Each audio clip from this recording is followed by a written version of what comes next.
જય જવાન જય કિસાન. તો ફાઇનલી જો ઘણા દિવસ બધા કહેતા હતા કે મગફળીનો વિડીયો બનાવો, તો ભરતભાઈ આપણે વાવવાની શરૂઆત કરવો છે ને.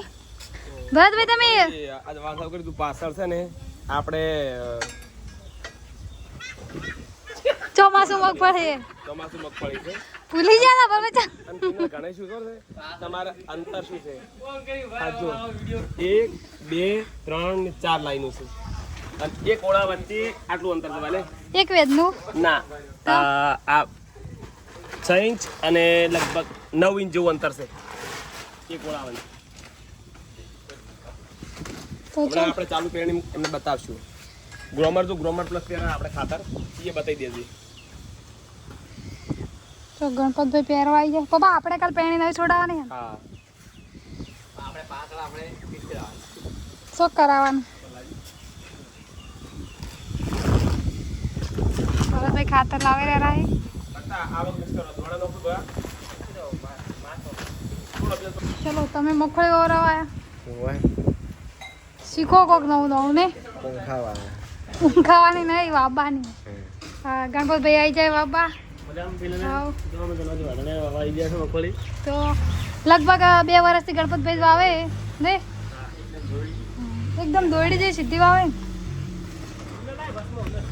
ગ્રોમો પ્લસ નાખો. બીજું શું નાખો?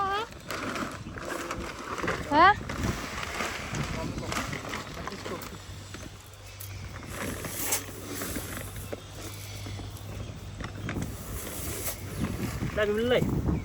જો હમણાં તો વિડીયો બને રહેજો. આપણે ખેતર તો નજીક જ છે, ઘર આગળ જ વાવવાની ખેતર તૈયાર કરવાનું છું. એ તમને પાણી પાછળ ઊભું રહેતા આવડે? કહડો કહડો. ભરતભાઈ સવાલ પૂછો. શું ના છે? હા શું લાડ જ છે? હા અડદ છે. અમે અડદ નો ખાવા ખળી એ હોના જેવું લાગે. પછી કાવો મેઠો કાવું ખાતર અને લાલ મગફળી આટલા વિનું નો ખાવા 4 વીનું ને બહુ ખાતર નહીં નાખતા. ઘણા કટ્ટાથી કટ્ટું પહેરવાનું છે. મગફળી આપણે જતી જાય. એને લઈ જો ગણપતભાઈ ખેતરમાં આવી જાય વાવવા માટે.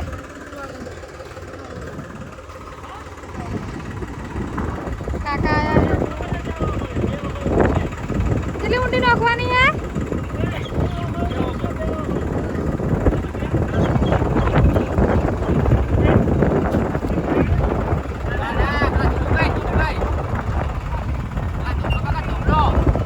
જે ધોબલો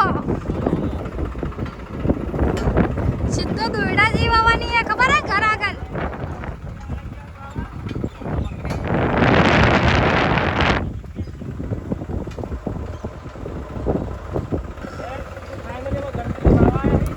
તો જો ગણપતભાઈ માપ ને લઈને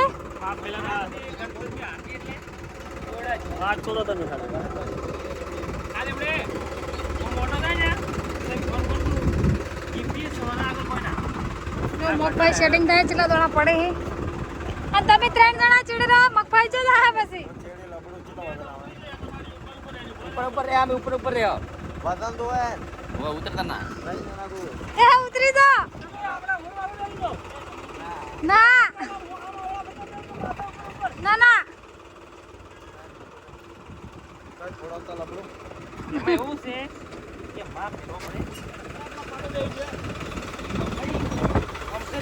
જય માતાજી. જય ગણેશ ભગવાન નું નામ લેવાય. એ ઉઘાડા રે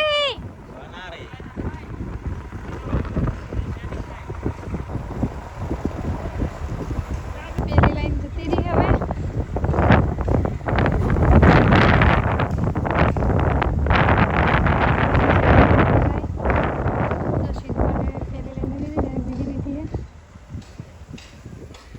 આપણે બતાવતા રહેશે કેટલી વિડીયો આવી છે. મારા પપ્પા ફૂલ માહિતી આપશે આપણે. એટલે જો અડધું સીતર વવરાઈ ગયું હે અને પેલી બ્રેક લઈ લીધી હે. ઉકાળો પી રે એક વાર ભૂ પીવા લેવી પડે. લેવી પડે. આ તો ઉકાળો પીવા લીધી હોય એને. ઉકાળો નહીં પીતા હવે. અને બકરી દૂધ પણ દુખાવા પીવો. શું જે ઉકાળી આવ્યો માણસ પેલો હા હા કટ્ટા ઝુકડા નહીં પછી ચાલો ગરમ ના હોય સારી તમારે ચા છે ને મકાનમાં જતી રહ્યું કામ કરી એના માટે બાયા પરતાન ચાલ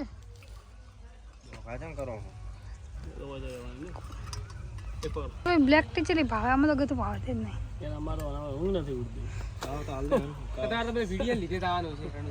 બસ બસ બસ ચા પતિ જાય ઉકાળવામાં નહીં આલો એ સરકાર છે એમ કહો કોણ ઉપાડે તો સરકાર કે સરકાર બસ પટેજી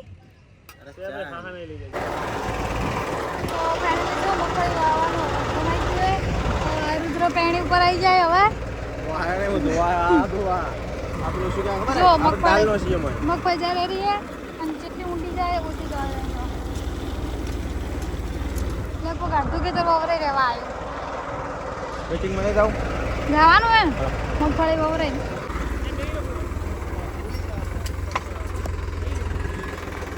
તો ઘણી ખરી મગફળી પહેરી દેવા આવ્યા હતા અડધી પહેરી છે ચમ આયા ચા પીવા ચમ અહીંયા બેઠા મગફળી સોપો મગફળી સોપો વાવો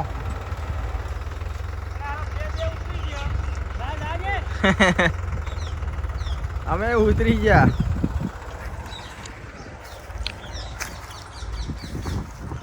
તો ફાઇનલી જો ઘણી ખરી મગફળી વવરાઈ રહેવા આવી છે અરે નવા ડ્રાઈવર હાયા છે ચા પીવી બગા આવે સારું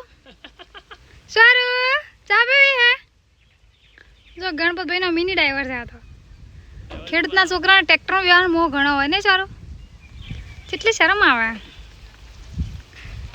તો ફાઇનલી જો ટ્રેક્ટર ઊભું રહ્યું છે મગફળી ખાલી થઈ ગઈ છે ખાતરે ખાલી થઈ ગયું છે એટલે ભરતભાઈ લાવી રહ્યા છે હજુ 10 ઓટો જેવું કે સારું નહીં આવું કે નહીં આવું કે હું પાસ આવું એમ કે તાર મમ્મી ટૂંકા પાડે કે પાસ આવું એમ કે મમ્મી પાસ આવું પપ્પા આરે આવો એમ કહો હા પપ્પા એમ કે હાલ નહીં આવો ભૂ પીવું તાર સર ભૂ પીવું હે હા હેડો તો બહુ તાર ભૂ પીને આવું હેડો બમું લેવા આવું એટલે આપણે ભૂ પીને પાછા આવે છે હેજ સર હેડો બોયરો હારો શાબાશ વાય હું લઈ જઉં હેજ બોય આવું હે ફાઇનલી જો સોરું ને ભૂ પીવું તો ભૂ મળી ગયું લો સોરું લો હા પીવો એમ ના પવાય ભરતભાઈ ખાતા ચડાઈ દીધું હે તો સોરું ને પાછું ચડવું ટ્રેક્ટરમાં હા મા પપ્પા લાવ્યું કટું વિમલ લાવ્યું ગયા એક્ટિવામાં પડ્યું કટું લાવ્યું વળી પાછું પલાડવું પડશે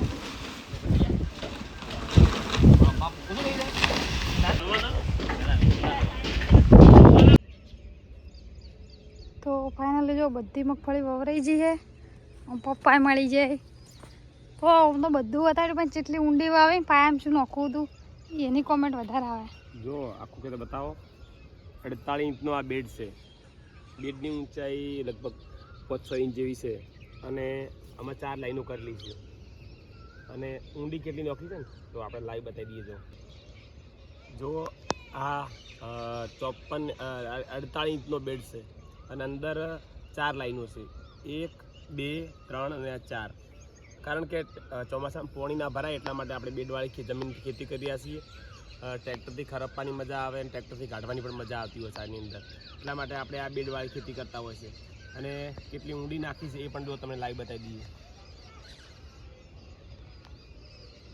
જો મગફળી આપણે લગભગ વધારેમાં વધારે 2 ઇંચ ઊંડી નોખશે અને આજ ફરી પાણી આપી અને નિંદામણનાશક દવા પણ નાખવાની થશે નાખી દઈશું પણ આજના થોડું બીજા દિવસે પાણી આપી જ દેવું જેથી કરી અને કોઈ પણ મગફળી કોરે પડી હોય તો એ ઉગી જાય. અને મગફળીની વાવણીમાં પાયામાં આપણે ગ્રોમર પ્લસ ખાતર પહેર્યું હતું અને બીજા વિડીયામાં બતાવશું કે મગફળી કઈ રીતે માઇક્રોરઝા ક્યારે આપવું મગફળીમાં અને મગફળીની શું શું માવજત કરવી. તો જોતા રહેજો અમારા આ વર્ષના નવા વિડીયા. તમારું પણ ઉત્પાદન વધે એવી ભગવાનને પ્રાર્થના કરીએ અને મગફળીના ભાવ સારા રહે આ વખતે છે અને રહેશે એવું દેખાઈ રહ્યું છે, કારણ કે સરકારે ટેકાના ભાવ 1500 રૂપિયા બાંધેલા છે. તો ચોમાસું મગફળી કઈ કઈ વવાય? ચોમાસું મગફળીમાં ખાસ કરીને ઘણી જગ્યાએ લોકો 20 નંબર મગફળી વાવતા હોય. વાવથરાની અંદર આપણા વિસ્તારમાં લોકો G37 વાવે છે. પછી સૌરાષ્ટ્રમાં લોકો ગિરનાર 4 વાવતા હોય છે. સાબરકાંઠામાં લોકો 24 નંબર વાવતા હોય, ક્રાંતિ વાવતા હોય છે. તો જે વિસ્તારમાં પાણી જે રીતે અનુકૂળ હોય છે લોકો ખેતી કરતા હોય છે. પણ મગફળીમાં ખાસ કરીને જો ટ્રાયકોડર્મા ઓરવણમાં પહેલાં પાણી નાખવામાં આવે તો ઘણા બધા ચોમાસે ફંગસ આવતા હોય છે અને ફૂગ આવ્યા પછી કોઈ પણ પ્રકારનું એનું કામ થતું નથી. તો શરૂઆતમાં તો પહેલાં પાણી કે તો ઓરવણમાં ટ્રાયકોડર્મા ફરજિયાત આપવું. ટ્રાયકોડર્મા એક બેક્ટેરિયા છે અને કાળી ફૂગના ઈંડા ખાઈ જતો હોય છે. અને ટ્રાયકોડર્મા એક તો દુકાનો ઉપર મળતું હોય છે, અમારી દુકાને પણ મળે છે 250 રૂપિયા કિલો, પણ એથી વિશેષ તમારા ગ્રામ સેવક પાસે ટ્રાયકોડર્મા મળતું હોય છે અને એ ટ્રાયકોડર્મા ખાલી 90 રૂપિયા તમને ગ્રામ સેવક આપશે. તો ચોમાસામાં જેટલું બને એટલું તમારા ખેતરમાં તમે ટ્રાયકોડર્માનો ઉપયોગ કરજો, જેથી કરીને તમારા ખેતરમાં 2-3 વર્ષમાં કાયમ માટે કાળી ફૂગ જતી રહેશે. અને ફંગસના પ્રશ્નો ઘણા બધા, જેટલી બધી તમે ફંગસ આવે છે એમાં તમે દર વખતે કેમિકલ ના નાખો તો સારું. બને એટલું બેક્ટેરિયાનો ઉપયોગ કરો, જેથી કરીને આવનાર સમયની અંદર આપણી જમીનો હચવાઈ રહે. તો ભગવાનને પ્રાર્થના કરું વિડીયોના માધ્યમથી કે આ વરસાદ હવે આવી જાય તો સારું. ઘણા બધા ખેડૂતો રાહ જોઈને બેઠા છે અને બધા લોકો મગફળી વાવો. તો અમારો વિડીયો પણ જોતા રહેજો અને જે જરૂર પડે તમને કોલ પણ કરજો. જય જવાન જય કિસાન. તો ફાઇનલી જો મગફળી માટે બધી માહિતી આપી દીધી છે. હજુ પણ કોઈને ખબર ના પડી હોય તો કહેજો, કારણ કે આપણે બીજું ખેતર હજી વાવવાની બાકી છે. તો એમાં આપણે ફરી વિડીયો બનાવશું. હજુ પલાળતા વખત વિડીયો કમ્પ્લીટ બનાવશું આખો એ પણ. તો જય જવાન જય કિસાન.